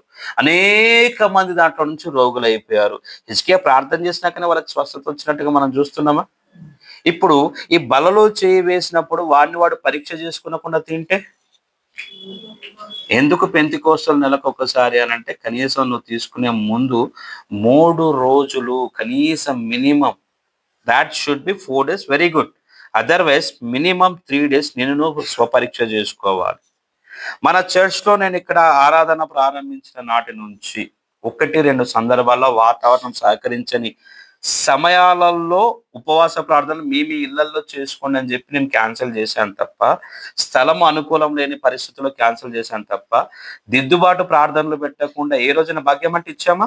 నువ్వే కదా ఫస్ట్ నుంచి, ఎప్పుడైనా ఇచ్చామా? ఇప్పుడు నేను ఇంకా చాలా మారాను. వైట్ డ్రెస్ లేకుండా వస్తే చర్చిలోకి కూడా రానిచ్చేవాడిని కాదు. వైట్ డ్రెస్, వైట్ శారీ కట్టుకొని రావాలని చెప్పేవాడు. ప్రచురము చేయు నిమిత్తము స్వపరీక్ష చేసుకోవాలి. ఎందుకు పెంతెకోస్తలు నెలకొకసారి అంటే ఇందుకు. వారం 3 రోజులు వాడు ఉపవాసం ఉండి తీసుకుంటే వెలని కూడా తీసుకోండి, కలిసినప్పుడల్లా తీసుకోండి. ఎక్కడెక్కడ కూడుకుంటారో అంతకంటే ముందు మీరు ఒక 3 రోజులు. ఇప్పుడు పస్కా పశువు గురించి మనం చూసుకున్నాం కదా నిర్గమాకాండంలో.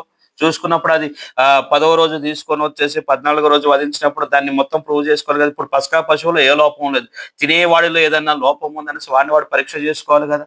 పరీక్ష చేసుకోవడానికి నాకు ఏ లోపము లేదు, నేను పరిశుద్ధంగా అనుకుంటే లెక్కలు తీస్తే నేను బాగా ఆరోగ్యంగా ఉన్నానని ఒక్కసారి బ్లడ్ శాంపుల్ తీసేసి పంపించిన అనుకో, అడ్డమైన ఏమంటారు చెడు cholesterol, good cholesterol, LFT related ఆ రోగాలన్నీ నాలోనే ఉంటాయి. పాపంని స్కాన్ చేస్తే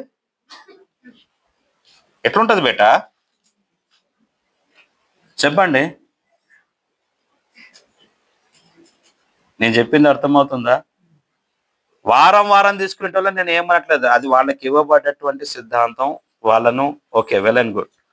ఎందుకు పెంతెకోస్తులో నెలకు ఒక్కసారి, ఇదిగో ఇందుకు నెలకు ఒక్కసారి. పస్కా పశువుకు పస్కా తీసుకునే వానికి ఉన్నటువంటి విలువలు ఇవి. నిన్ను నువ్వు పరీక్షించుకొనకుండా తీసుకునుట. అక్కడ ఆ మాట చదువుకుందాం 27వ వచనం.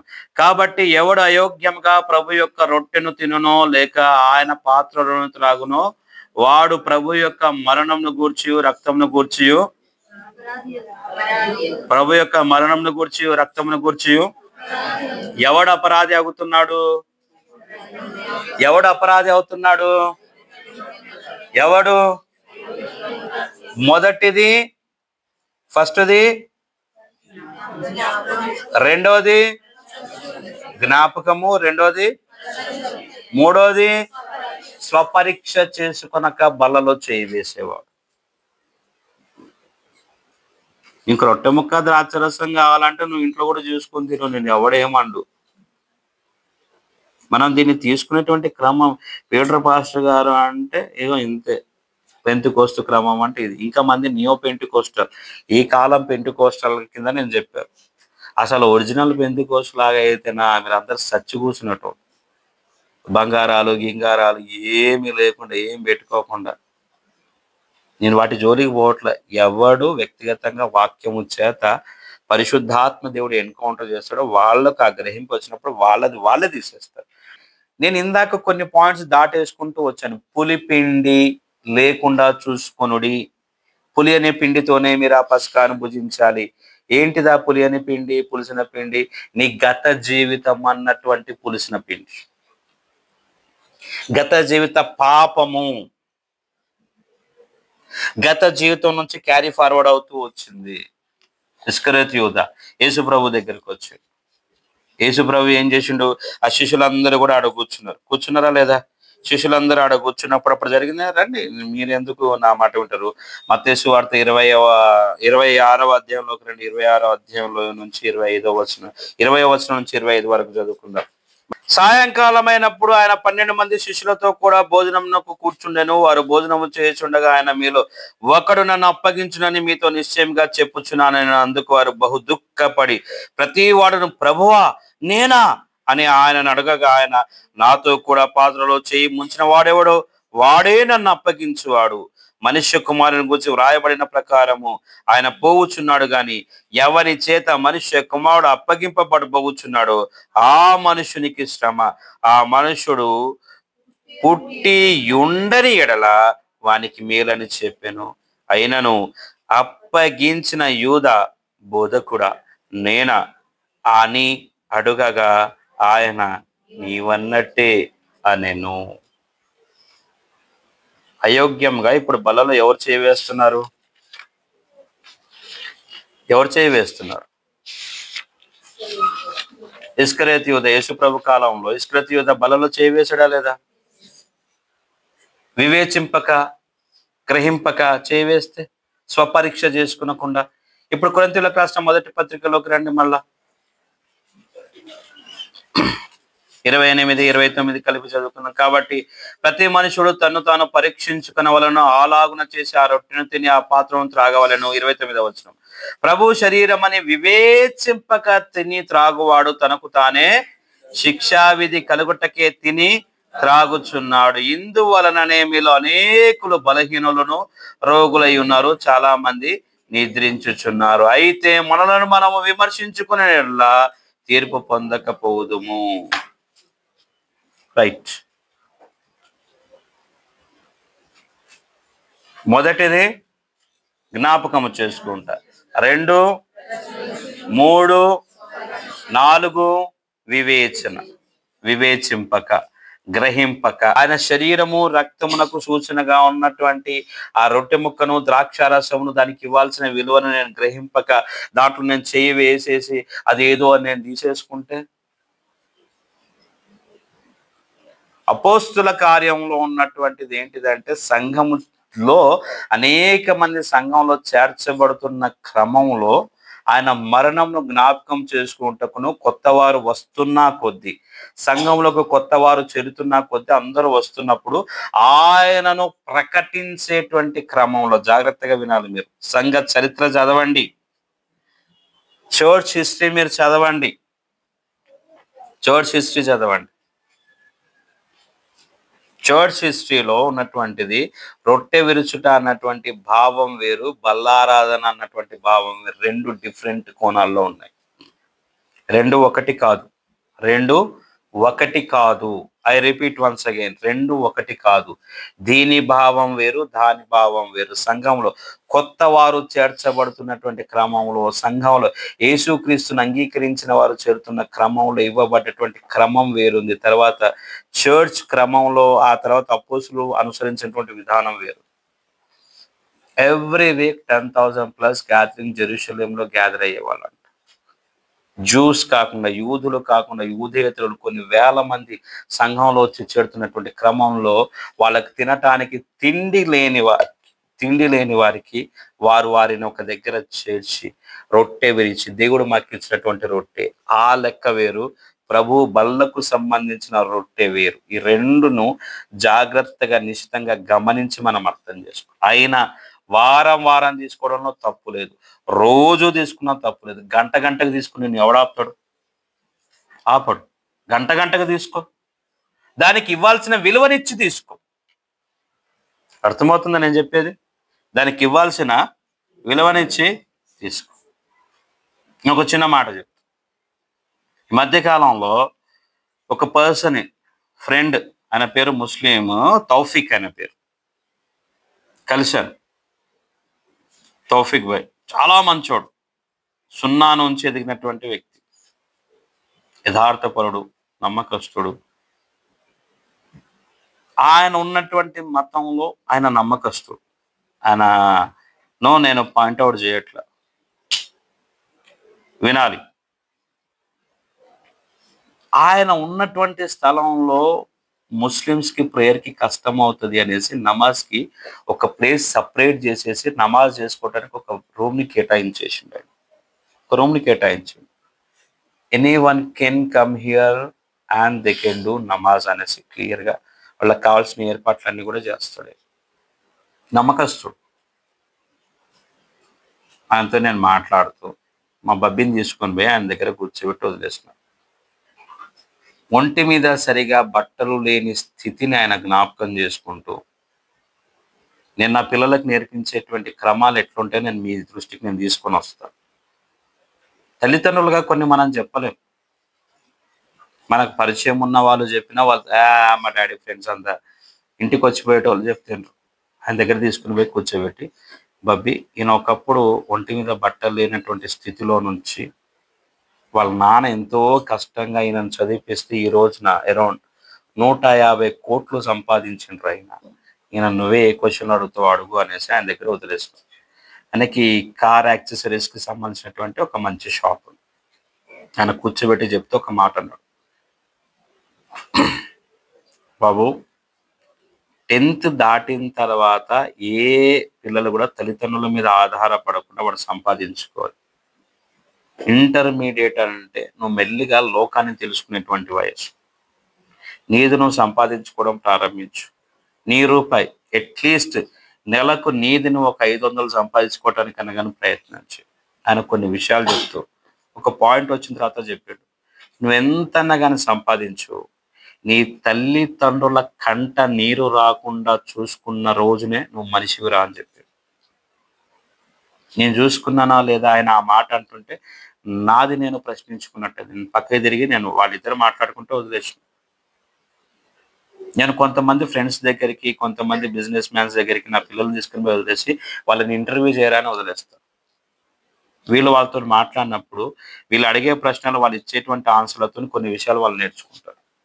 ఆయన చెప్పుకుంటూ వచ్చిండు, మా నాన్న ఎంత కష్టపడి మమ్మల్ని పెంచిండో మాకు తెలుసు బాబు.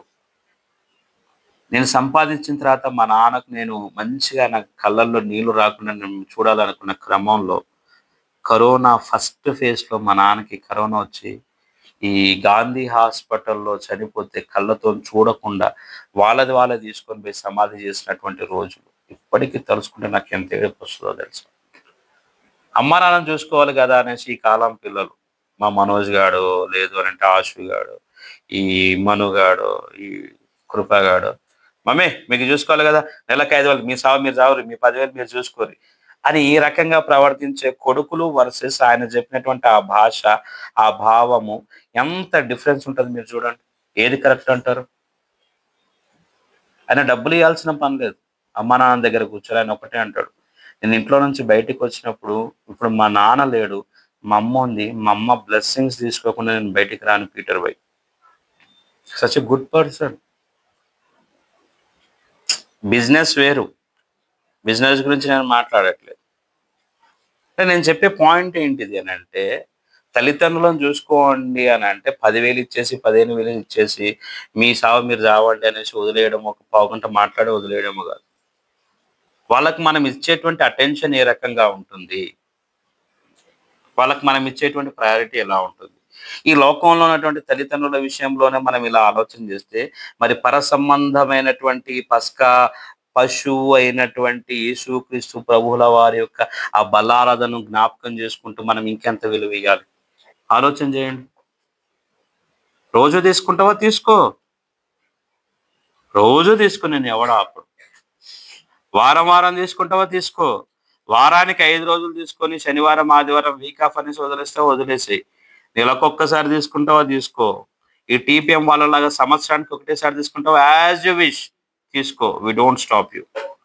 కానీ దానికి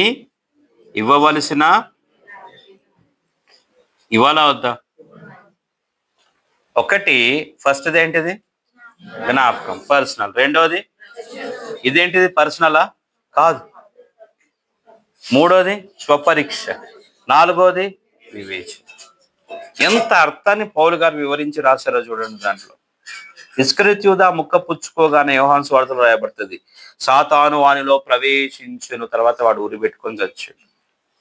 నీకు ఇది రొట్టె ముక్క ద్రాక్ష రసమో తీసుకో. ఇస్కరియోతు యూదా తీసుకుంటా అంటేనే యేసు ప్రభువుల వారు ఇచ్చిండు, యేసు ప్రభువుల వారే ఆపలేదు. నువ్వు తీసుకుంటా అంటే ఆపడానికి నేనెవడిని? నాకే అర్హత లేదు. వాక్యంగా ప్రచురము చేయడమే నాకు తెలిసినటువంటి విషయం. నెలంతా కూడా ఇష్టానుసారమైనటువంటి యథవేషాలు వచ్చేసి బలారాధన రాగానే ప్రభువా ఓ రక్షణ ఆపేసి అంతరంగంలో నుంచి సరి చేసుకో. దానికి ఇవ్వాల్సిన విలువ ఇవ్వకుండా నువ్వు అడుగులు వేస్తే అది నీ జీవితానికి మేలు కాదు. అక్కడ రాయబడేటువంటి మాట మనం చదువుతాం చూడండి. 8వ వచనం 30వ వచనం, ఇందువలనే మీలో అనేకులు బలహీనులను రోగులై ఉన్నారు, చాలా మంది చచ్చిపోయారు. అయితే మనలను మనము విమర్శించుకునే ఎడల తీర్పు పొందకపోవదము. మనము తీర్పు పొందిన ఎడల లోకముతో పాటు మనకు శిక్షావిధి కలుగకుండా ప్రభు చేత. కాబట్టి నా సహోదరులారా,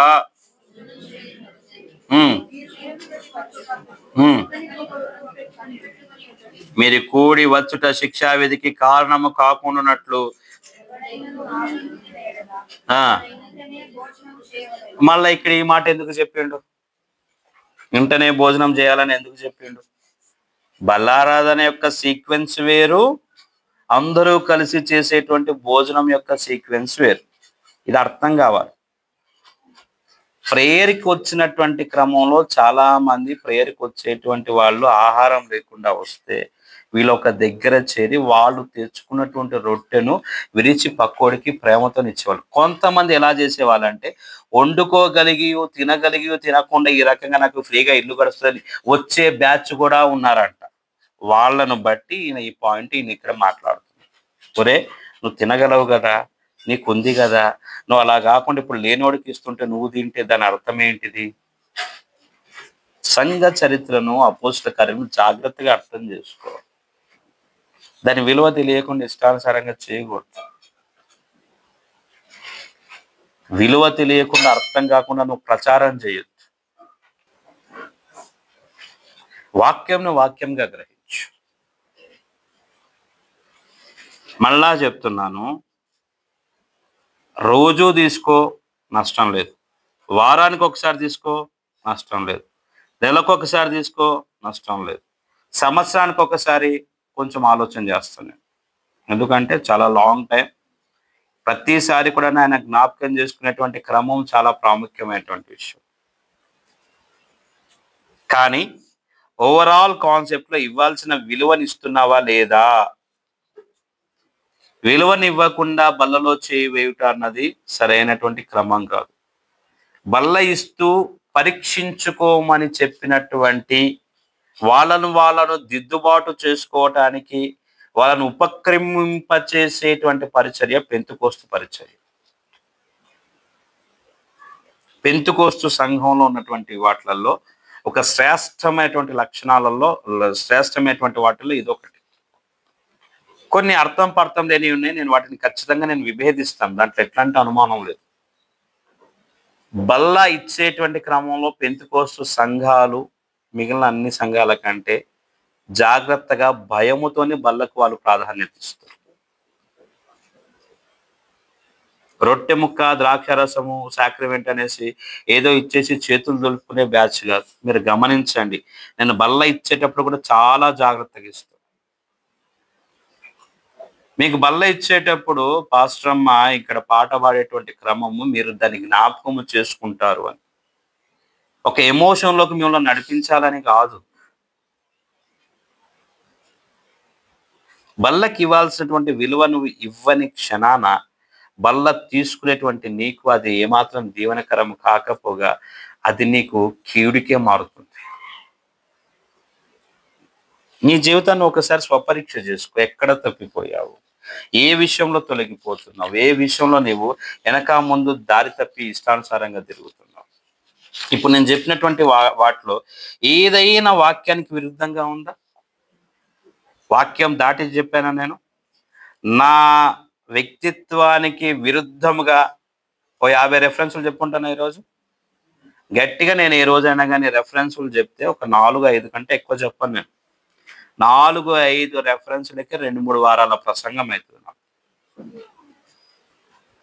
ఏదైనా మేజర్ వాక్యం చెప్పుకుంటే ఒక 10-12 రెఫరెన్స్ల కంటే ఎక్కువ చెప్పాను. ఈరోజు ఈ రెఫరెన్స్లన్నీ కూడా నేను తీసుకుని మీ ముందుకు ఎందుకు వస్తున్నాను? దానిని మీరు అర్థం చేసుకోవాలి. అయోగ్యముగా బలలో మీరు చేతులు వేయొద్దు. అయోగ్యముగా మీరు బలలో చేతులు వేయొద్దు. దాన్ని తీసుకునేటువంటి అర్హత, అలా అనేసి బాప్తిస్మం తీసుకున్న నాకు అర్హత లేదు, నేను ఆ కథ మానేసి ఖచ్చితంగా బలలో చేయి వేయాలి. చేయి వేసేటువంటి క్రమంలో నిన్ను నీవు పరీక్షించుకొని బలలో చేయి వేయాలి. ఏం చేయాలి? ఇచ్చే వ్యక్తి కూడా ప్రాముఖ్యమైన వాడే, బల్ల ఇచ్చేటువంటి ఆ వ్యక్తి కూడా. అర్థమైందా? క్రమము, ఒక విలువ, దానికి ఉన్నటువంటి ప్రాధాన్యత చాలా ప్రాముఖ్యమైనది. అన్నిటిని విశ్లేషించే నేను మాట్లాడుతున్నా. రొట్టె ముక్క ద్రాక్ష రసం అని కాదు, అది ఆయన శరీరము, ఆయన రక్తం అని వివేచించి బలలో చేవేయాలి. నీ జీవితంలో ఉన్నటువంటి పాపపు క్రియలు. ఇంకొక విషయం చెప్తా, పెంతెకోస్తు సంఘాల్లో దశమ భాగం ఈయనోడికి అసలు బల్లి ఇయ్యరు. నేను అది ఏ రోజు నేను ప్రస్తావించను కూడా. దశమ భాగం ఇవ్వకుంటే బల్లి ఇయ్యరు, నువ్వు ఖచ్చితంగా ఆ క్రమానికి కట్టుబడాలి అంటారు. నేను అది ప్రస్తావించాను ఎప్పుడైనా కానీ. నో, ఒకటి చెప్తాను, నీ మనస్సాక్షే ఉదాహరణ. యేసు ప్రభుల వారు ఇస్కరియోతు యూదాకి ఇచ్చాడు. ఆయన లెక్క, ఆయన మంచి చెడ్డ ఆయన్నే చూసుకున్నాడు. సేవకునిగా ఇవ్వాల్సిన బాధ్యత నాకుంది, నేను ఇస్తున్నాను. నీ మంచి చెడ్డకి నీ మనస్సాక్షే ఉత్తరవాది, నాకు సంబంధం లేదు. ఒకప్పుడు ఇచ్చేవాడిని కాదు. ఒకప్పుడు నేను ఏం చేసేవాడిని తెలుసా, నీకు సమాధానం లేదు, నీ అత్తతో నీకు సమాధానం లేదు, మీ ఆయనతో పక్క జరగనేసి ఆపేసేవాడు. వాక్యం అర్థమైన తర్వాత, ఎప్పుడైతే వాక్యం అర్థమైందో, నాకు సంబంధం ఇవ్వడం వరకే నా బాధ్యత. ప్రకటన చేయాలి, ఇవ్వాలి, అంతే.